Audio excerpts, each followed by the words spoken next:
once again. My name is Alec representing the negative side. To start, I'd like to clarify something the affirmative brought up. The affirmative has the ability to be able to limit today's topic. We are not disputing that. However, you cannot limit a definition.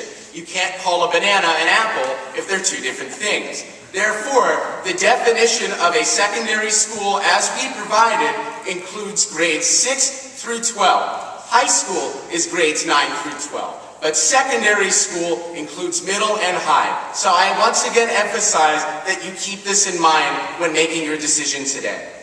In addition, their plan involves going to the nurse's office and picking up a condom.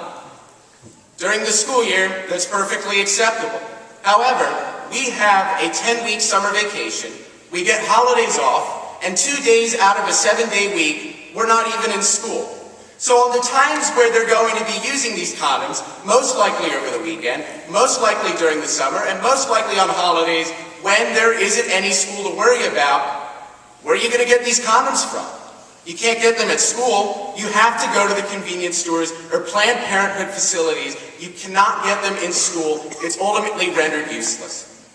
In addition, there are many questions that arise with their plan.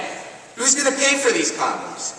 Where are you going to give them out? When are you going to get them? And how do you keep it confidential?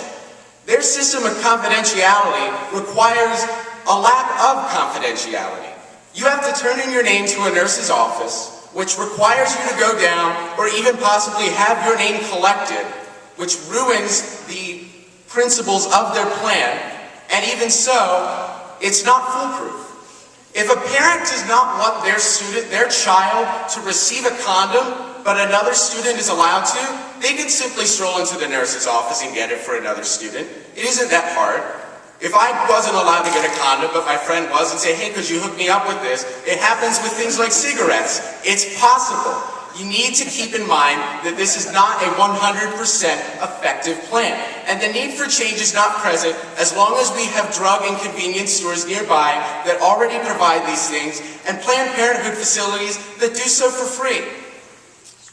Sexual intercourse amongst teenagers is inevitable. No matter what either side does or proposes, they can't prevent the occurrence of coitus.